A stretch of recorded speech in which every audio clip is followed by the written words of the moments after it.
Welcome, Erica, the NDILC, First Inclusion Leadership Council. Take it away, Erica. Great. Good morning, everybody. Thank you for joining us. I have an amazing group of women with us today.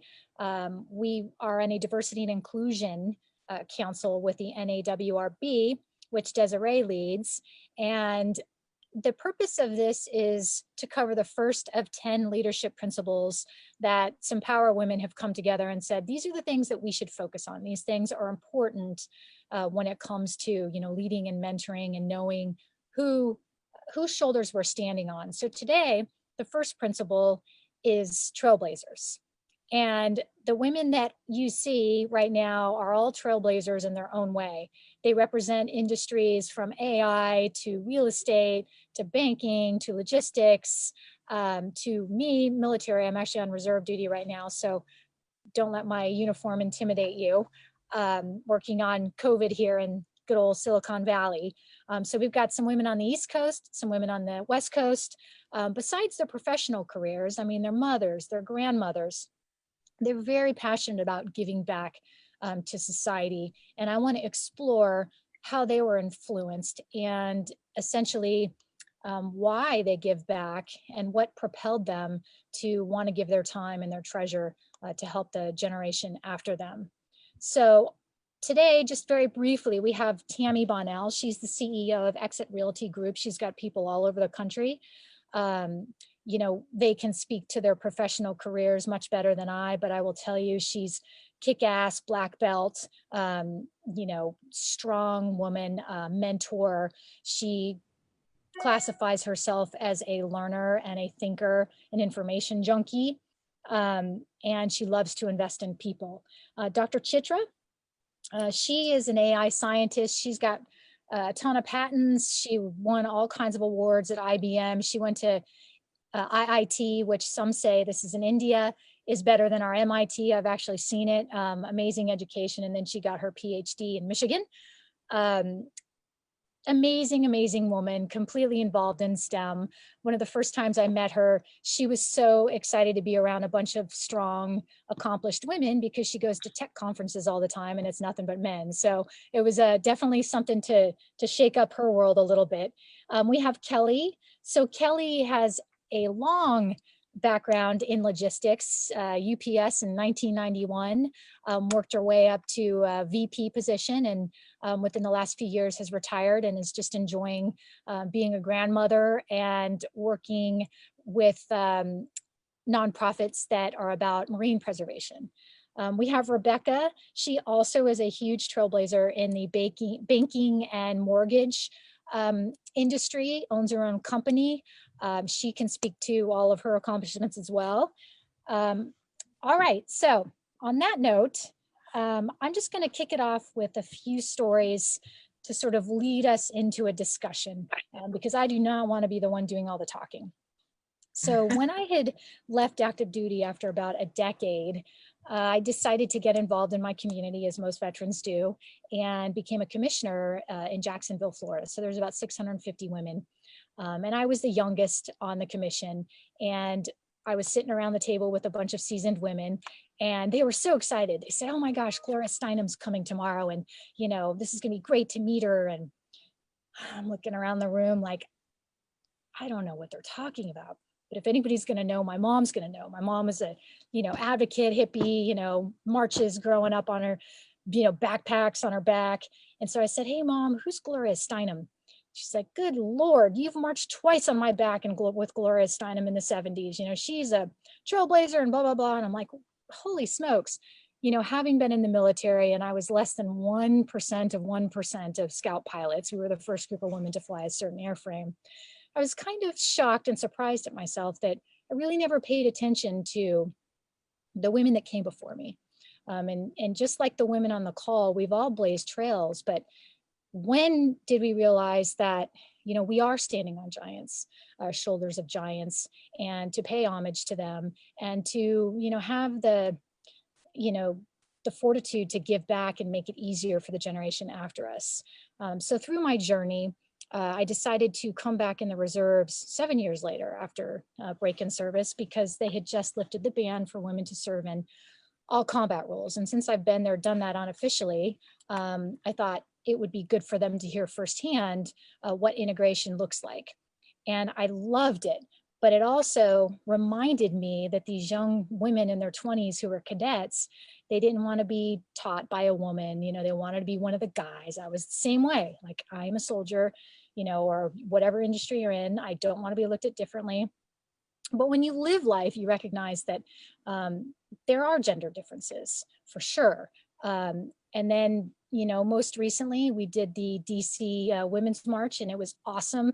Women of all ages, all colors coming together and just celebrating womanhood. And I remember some women in their 20s again saying, you know, ladies, we don't need you to march. We don't need you to advocate for us. You know, all is good with the world. And I'm like, you know what? I used to think the same thing. And then you live life. If you know, put yourself out there, you're going to face some things ahead of you that you're just not prepared for. So listen to the women that are saying that there are inequities, there are pay gaps, there are transparency issues. Look at policy, look at legislation, look at your access to healthcare. What is happening? And do we need to ignore, or do we need to continue to educate and push forward to make it better for the women behind us? So on that note, I am going to ask the women now. So ladies, give me an example of your aha moment. Mine was sitting in a room with a bunch of women who said, Gloria Steinem's coming. And I was in my 30s at that point. Tell me when you recognize the value of women before you. So I'm not going to call on anybody individually, just jump right in. Unless you're silent, then I'll call on you. Who's got a story? You know, actually, the very first person that was a role model for me, other than my mother, which I think all of us could probably say the same thing, and in such different ways, right? Some of what to do maybe, and some of what not to do. But my grandmother was way before her time. And so she owned a construction company just way before her time. And she had me work for her answering phones at 8, 9, 10 years old. And I loved more than anything just watching her negotiate and watching her connect with other people. And one of the first lessons that she taught me, other than having a really good work ethic, was because I always wanted to be everywhere, you know, and touch everything instead of finding a lane. And she said, I'm just going to give you your first piece of advice. And, you know, those difficult conversations that she taught me, I care enough about you to have this conversation. But she said, I want you to do me a favor and just observe until you have something valuable to add. And that really struck a nerve with me and really resonated long-term for me.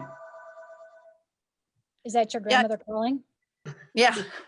Yeah, there you go. That's a great point. That's a great point, Tammy. I think, you know, we look at the women in our lives, whether it's our mothers, grandmothers, but somewhere you got the inspiration to be a trailblazer, right? You saw something. My mom worked outside the home at a position in the school system throughout Minneapolis. And, you know, she ran those schools. There was always a male principal. But there was my mom, the #1 administrative person and the one doing the work. And what's interesting to me is I saw that throughout many different positions. There was always, it seemed, a male behind the scenes with the women doing all the work. So I think that inspired me. I think that inspired me to want to get to those top spots and really trailblaze for other women. And in logistics, there just weren't any women. I mean, I think there was way back when I very first started in logistics, there was one woman that I was amazed by her knowledge. And again, I was amazed by the knowledge of the women who were behind the scenes many times, but they were the ones running the show. But definitely inspired by my mom. Tammy, I think your grandma, great story. You know, I was going to add one more thing only because it's so different. That was my grandmother. That was my my dad's mom. My mom passed away when she was very young. She was only 47 when she passed away. And my parents were Irish immigrants and they were very old fashioned. They got married at 18, had 6 kids by the time they were 25. So my mom stayed home full time. And I remember her giving me advice and saying, always make enough money so that you have a little bit of pin money, you have a little bit of spending money, because at that point in time, most women were home full time. That we were a one-car household, right? That station wagon with the paneling going down the side. And I thought to myself, even that young, there's no way I'm just gonna go in and earn enough money so that I have a little bit of spending money, or that I'm not gonna just challenge all the way to the top. But she actually pushed me because of how much she felt like she had to stay in that position. And I think that we learned a lot from people that pushed us out of our comfort zone, or even people that just said, you know, like maybe this, just trying it a little bit, that this is enough, so that it sparks something in you to say, that's never going to be enough. You know, I'm going to challenge myself every step along the way. And all of it is good, right? It doesn't matter which way the influence goes, but really being able to recognize it, I think, is incredibly important. And the other thing that she did incredibly well, you know, she had limiting beliefs because of the way that she was raised, but what she did really well, and I think that's with all of us and giving back, is she said that for whom much is given, much is expected, and that we owe it to everyone else to be able to give back, because we're very fortunate just for where we were born, never mind anything else that we've actually had the opportunity to be able to do. Right. Thank you, Tammy. Chitra, how about you with the Indian background? I'm curious. Definitely. Kelly and Tammy's stories of their family, moms and grandmothers influencing them. When we talk about trailblazers, I often also think about them along with being a trailblazer. They are often also role models. That's what my mother was. My mother, as you know, in India, there in the 60s, there was a very strict caste structure.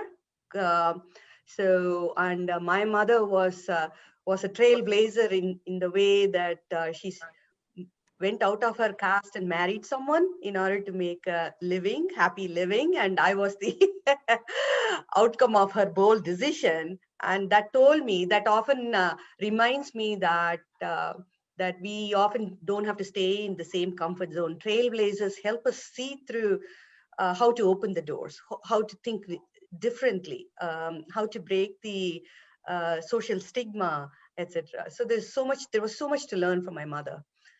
So first and foremost is that, you know, as many of us feel that our parents are the trailblazers. So, and I've had the fortune of since then working with amazing women in technology who have paved the road. Because of them, I think this is often said, right?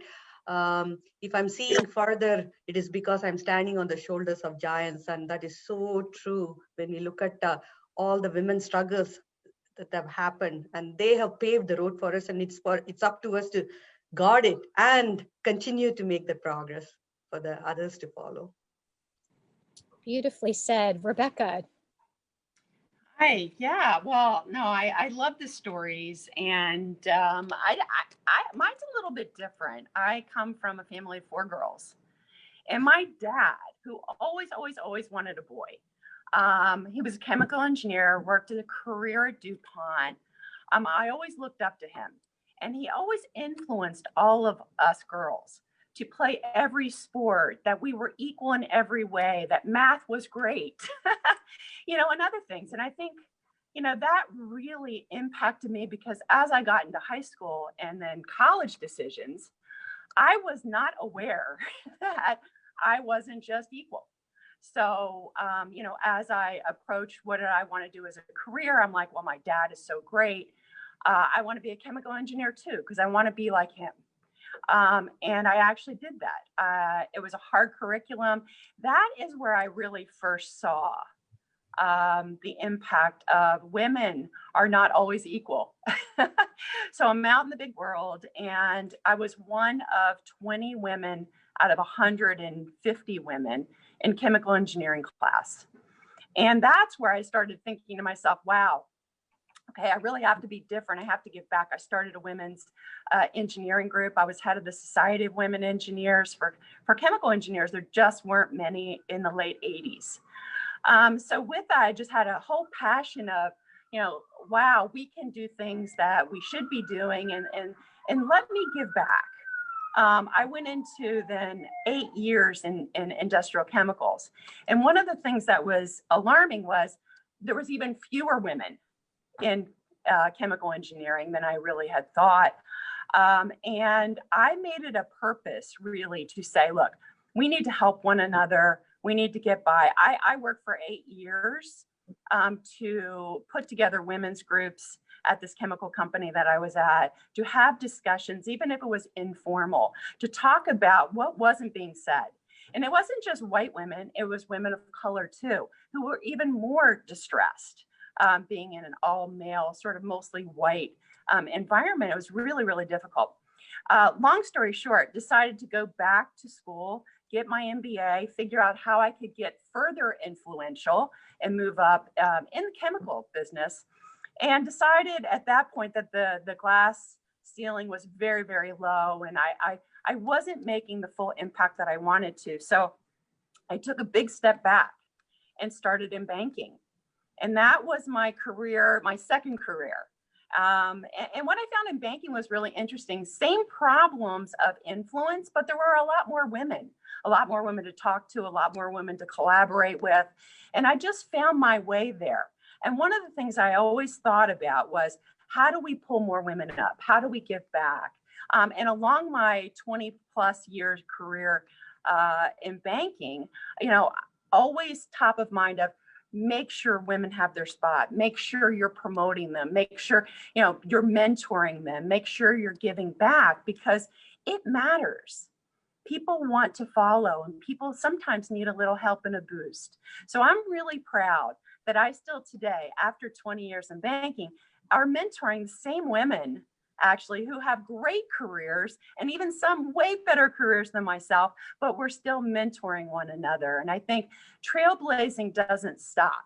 It just continues, and it gets bigger, and it gets more important, and you feel more a part of it. So I really appreciate Desiree, the NAWRB, and being a part of this. I know I can't contribute as much as I'd like, but I love this, and it's so important for all of us to embrace and move forward and give back too.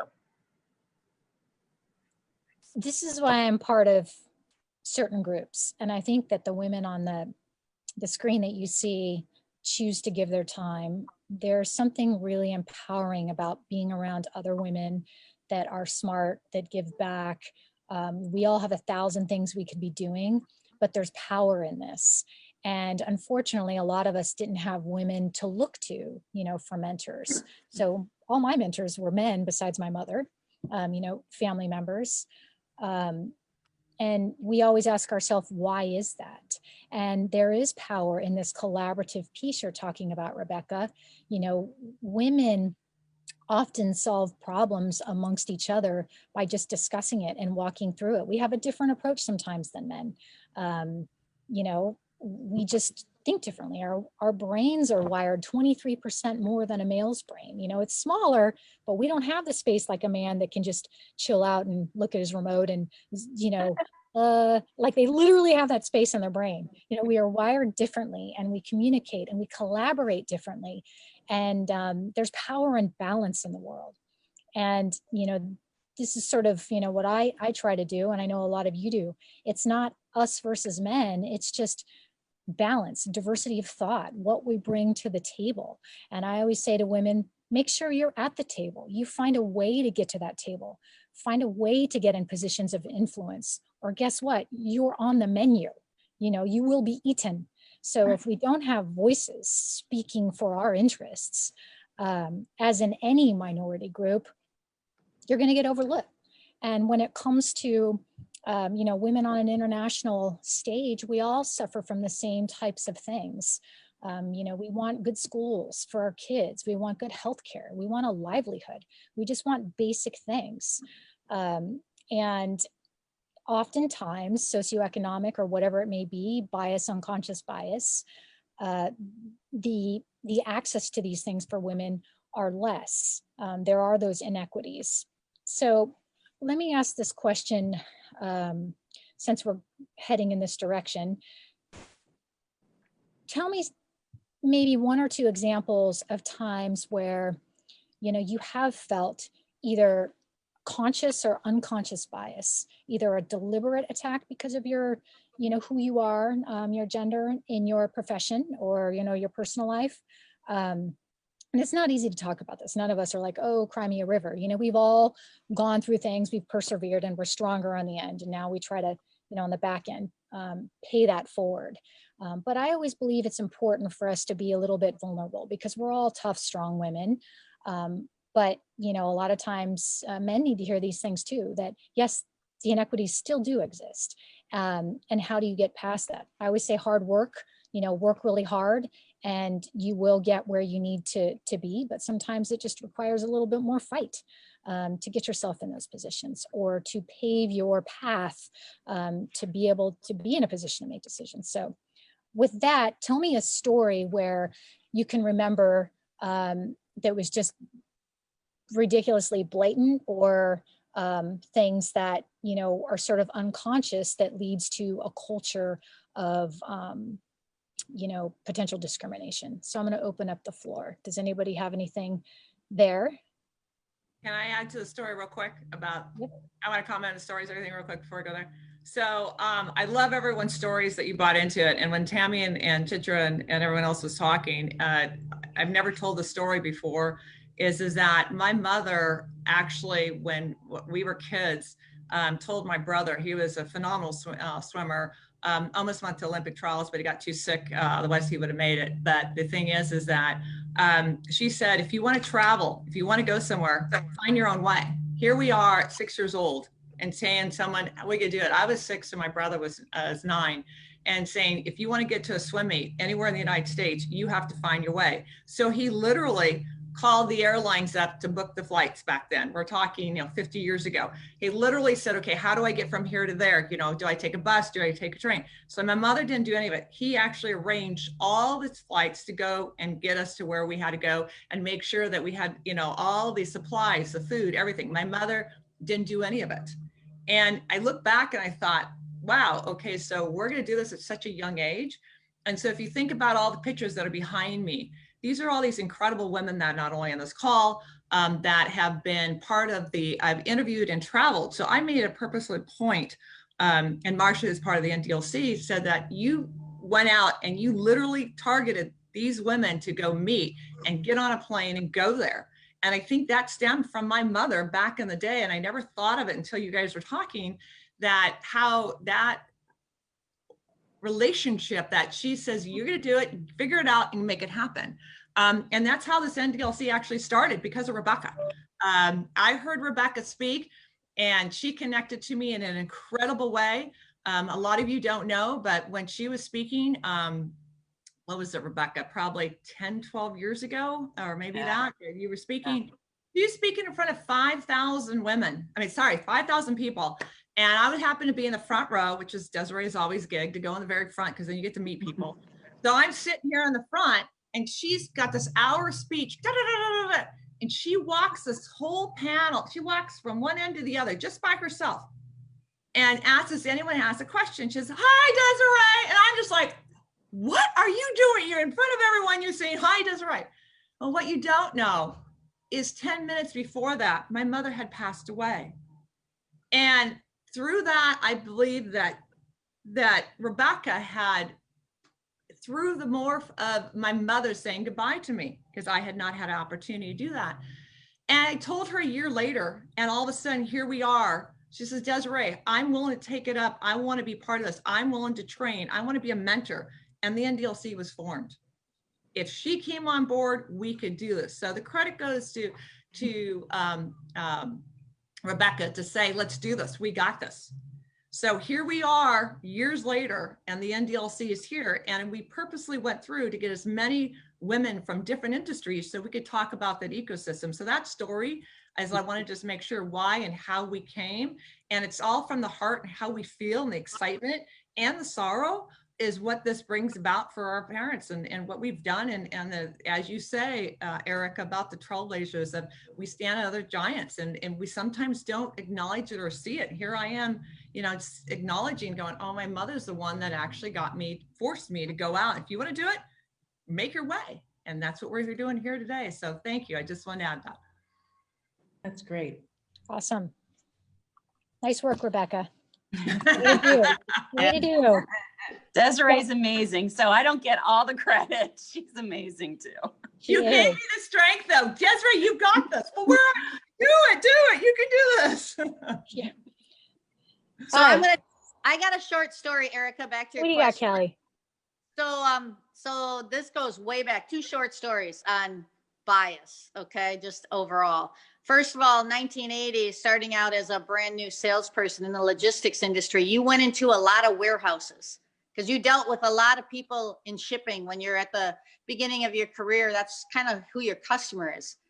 And I can't tell you the number of times I walked through warehouses with pictures of nude women on the walls, all over the walls. I was the only woman in the warehouse. We can all relate.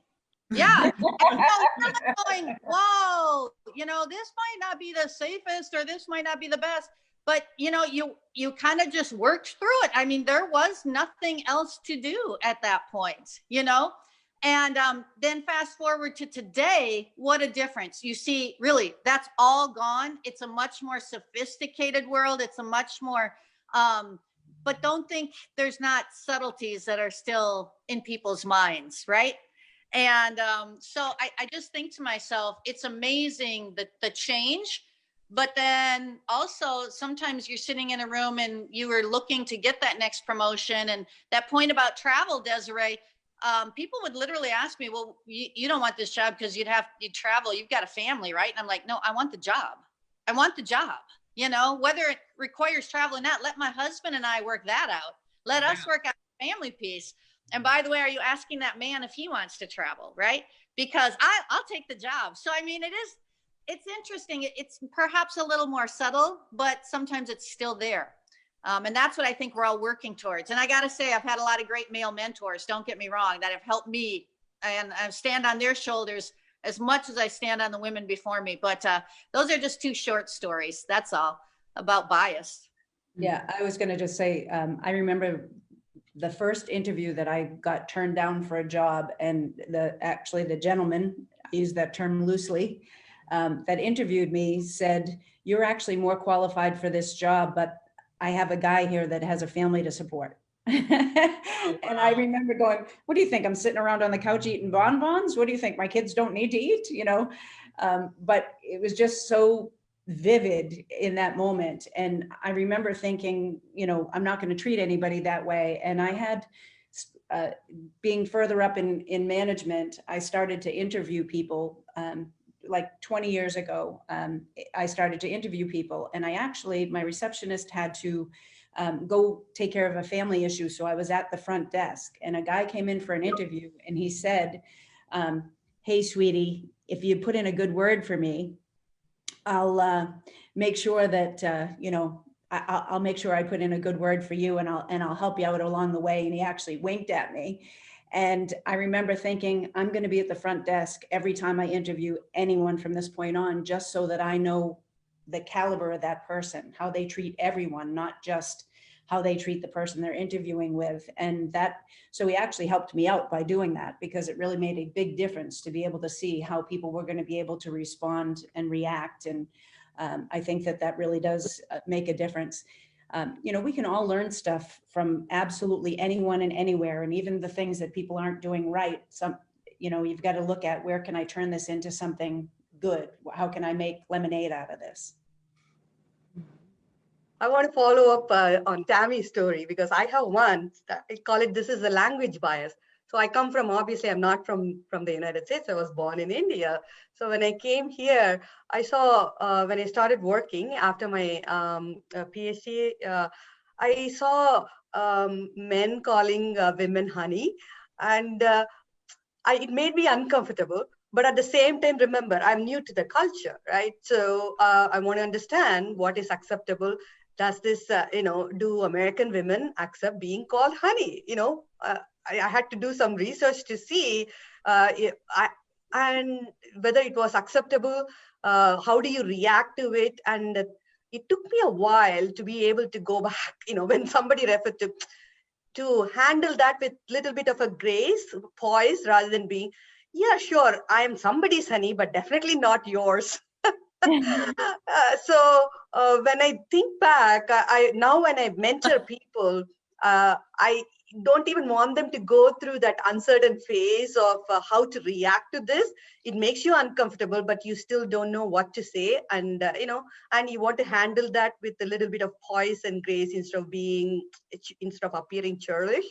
So now when I mentor, I do make it a point to talk about this language bias. It's not, sometimes it's just done in a very benign manner. Sometimes there is a subtle put down in it, right? Yeah. It's one of asserting power. And so you got to tune into it and be able to shut it down if it makes you feel uncomfortable. So that unfortunately goes on still, right? There is some still room to change, modify behavior there. Yeah, to your point, Chitra, I think a lot of us find this. Women can feel uncomfortable. And I have enjoyed mentoring the next generation to just be honest, because a lot of times people don't know they may be annoying someone or offending someone. So it's like, hey, let's just tackle this one-on-one instead of letting something fester or, complaints, deal with it one-on-one. But that in comes someone feeling confident or, understanding the power dynamics and, potentially not being so afraid to say something. So, that still for sure exists. So we all have to work with the women behind us on getting that courage to say, hey, you know what, that's uncalled for, and let's move on from that. Does anybody else have any stories? Yeah, I actually want to just share something quickly. I mean, when I've been in the mortgage industry, and as we all know, the mortgage industry has been heavily male dominated for a long time. It is changing, which is good, but at the top in the executive ranks, it was very difficult for me as I got promoted up through the ranks to run operations. A lot of women were sitting in sort of more staff positions, legal, HR, administration, but in the operations, there were very few. So at the top of one of the largest mortgage companies, I really struggled as a new leader to have people listen to me. I remember going into some of my first meetings and being dismissed, and yeah, she's the new kid on the block or the new girl on the block or what have you. And I really had to work hard. I had to not get mad about it. I had to get myself straight, and I had to go and have one-on-one conversations with all of them, letting them know how I felt, letting them know how I wanted to collaborate. And in the end, not everybody's going to turn. Not everybody's going to be your friend, but you need to be able to collaborate with as many as you can, and help one another, build those bridges, even though they're hard. So, what I learned was, you're just going to have to sort of suck it up and put those feelings behind you a little bit so you can move forward, not only for yourself, but for the rest of the organization. And it's not just leadership. It's the women supervisors, it's team leaders, it's everyone. So you are representing everyone. And that was a hard lesson to learn, but one I think that was very important. Yeah, to that point, Rebecca, the words I keep hearing and, are feeling, collaboration, these kinds of things, you don't hear that often with men. As you move up the ranks, do we become our authentic selves, or do we become what we think society expects of someone at a senior level? And so that's always something that we have to balance. And I think that comes with time and experience. You go in thinking you should act or be a certain way to fit into, usually the male-dominated society. And it takes years, again, to find that courage and that power to say, you know what, I'm female and I have my own strengths, and to kind of own that, be more authentic and be able to be a little bit more vulnerable and not so hard. I mean, that's a lesson I had to learn for sure, because you talk about, never being vulnerable. I mean, the military 101, that's it. So when I had got out of active and, now I'm reservist, it took me years to kind of figure out how to find that feminine side and what society expected. You know, they didn't quite like a woman that was so hard and rough and blatant. You know, we were so aggressive, and to me, it's all I knew. That's what you do. So it's a balance of owning your femininity, but making sure that there's strength in that, and being able to be vulnerable and talk to other people about it. So thank you for that. That story just got me thinking. If I can add to your comments, Erica, you know, I think once you get to a certain level, it's much easier to not conform. But when you're in the middle, striving to make your way through an organization, yeah, it's tough to not conform. And when you're in a male-dominated industry, company, whatever the case, it's really hard to not conform. And the advice I would give to folks is, you know, talk to your subordinates, talk to your colleagues.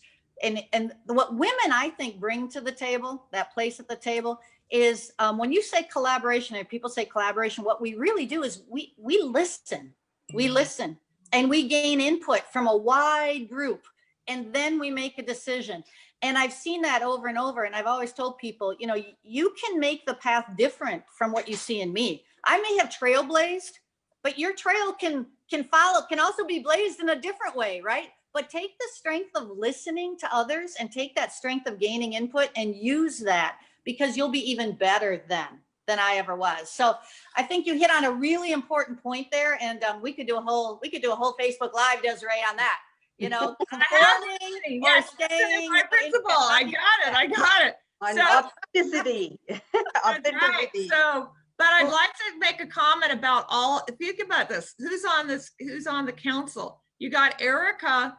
And being, like she just said, I mean, I was so hoping you would hit on that, Erica, about being hard in the military and coming out and showing your feminine side outside. Then we got the black belt of Tammy being in the space of doing that. You've got Rebecca in the mortgage industry, changing the dynamics of the foreclosure and the last minute and changing and saving the mortgage industry. You got Chitra in the STEM industry, you know, doing all what she did with the IBM fellow and everything else. You got logistics. So each one, and with Kelly and myself, going and finding the best of the best in each of the different industries and connecting the dots that no one else has done. So if you think about just on this call with the council, we've curated things that are very unusual, like chemical engineering, and we talk about Rebecca. It's so the fact that this is why we are so well collaboration in the environment, because we have experienced it in our own industry, in our own lives. I mean, that what makes this dynamic, as you were talking about, Kelly, of you know, trailblazing is one thing, but create your own energy, and that energy will flow on top of each other's. And that's what's so powerful. So thank you for that, bringing that out, Eric. I just want to hone in on that. No, yeah, Rebecca made me think. So I wanted to leave a little time for some questions, but I want to go to the women. If you were to give just a very quick piece of advice for the generation after us, what would that be? Wow, it's hard to do snippets. I would say keep learning, and, you know, don't be afraid to step in and say yes more often, because, but, you know, we say no too much. Say yes, you'll learn more, you'll experience more, and along the way, just keep learning. That'd be my little snippet. When you're a trailblazer, when you hear this saying, which I mentioned, you know, often attributed to Isaac Newton, it is, I see further because I am standing on the shoulders of giants. For me, it's not only paving the path, there is an element of humility also, that we are learning from the wisdom of others who have gone in front of us, made the path slightly easier to navigate, and therefore it has opened the door, and it has given us the voice to say all we have to say, not because we are greater than them. So it's a point in time we have the voice because of all the opportunities that they have opened for us, and there are going to be other people behind us who might even do greater wonders. So for me, the trailblazing goes with that element of that aspect of humility, to keep in mind that we are part of ever evolving, ever changing, ever moving forward progress. Love that. You know, I think that my biggest fear is that I won't do and be everything I was put here to do and be.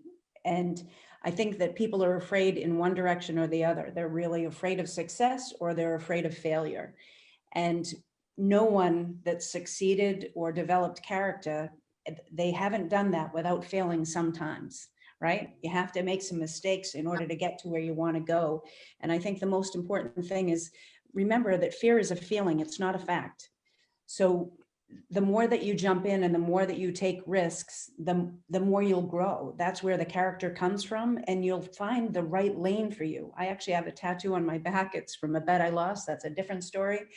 But it says, be true to yourself and you'll be able to lead others. And I think that that is, you can't find out what you're really good at if you don't try, right? If you didn't try 5 different sports to find out, okay, I'm better at martial arts than I am at soccer, or you didn't try different industries to really see, okay, this brings out the best in me. This is really where I feel the closest to what I was put here for. You have to keep trying and you have to expose yourself to new things in order to really find that. Yeah, and Tammy, that's so well said. I would just add that being courageous is hard, but you have to be courageous and you have to be honest with yourself in order to be honest with others.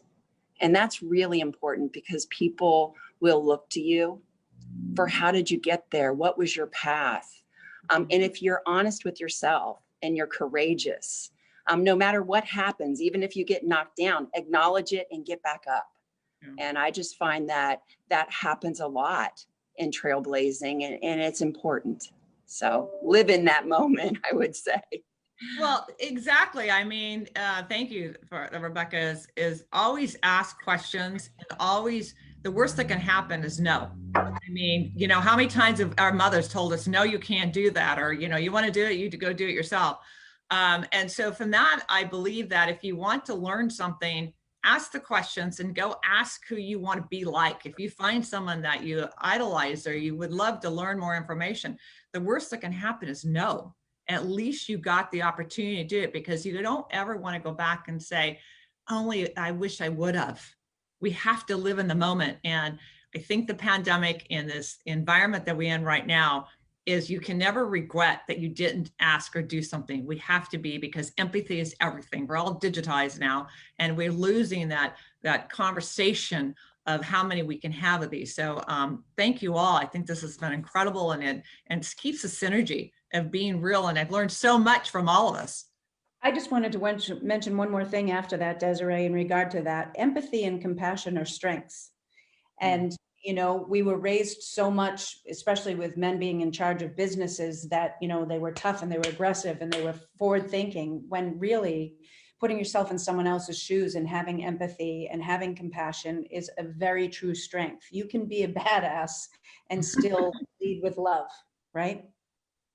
Right. And this is awesome, ladies. If I were to close this with a visual, I'll use my mother as an example. She was in the Peace Corps in the middle of the rainforest in Ecuador, the last rainforest that escaped the Ice Age. So very heavy and very dense.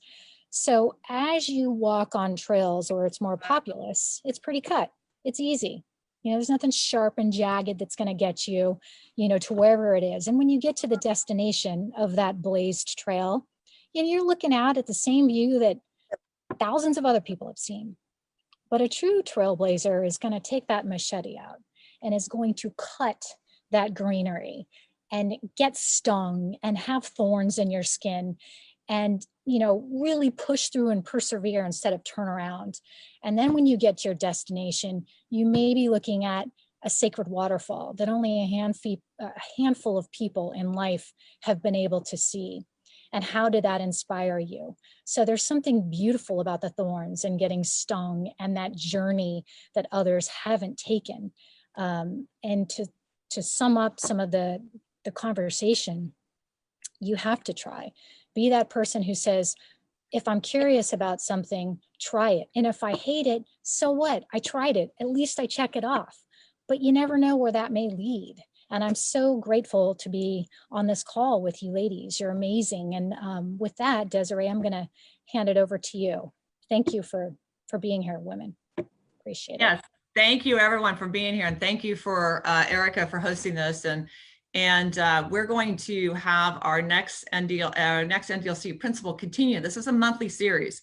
So everyone that's on the call, everyone who's watching us on Facebook Live and sharing this after we get done, because it is recorded, is that the entire month of December is for Trailblazers. So if you have a story, if you know someone that you'd like to, highlight their trailblazing, what they're doing in any industry, please post it on our story tree.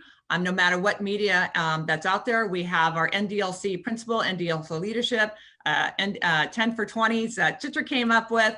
So all our hashtags are out there. So please make sure we continue the stories for the entire month of December. Next week, we're going to have Leora Ruzin, who's also formerly in the Army, and Erica obviously is still in the Army. It's not just a facade that she has on. She's actually there going crazy, running 18, 20 hours a day. So please pray that that everything's going great with what they're doing up there. But anyway, so we're going to continue that story with the certified delegate spokeswomen to continue on. And then next month, we're going to kick off with the NDILC Council again. And the next one's going to be Keep Achieving. And that's going to be on January 7th. And Kelly Amont is going to be heading that one up. Is going to be the host. So thank you all, incredible. And thank you for all the support you give the NDILC and all the great leadership you're giving out there. And let's continue this conversation. So everyone be safe and happy holidays. Thank you. Happy holidays. Thank you, ladies. Holidays.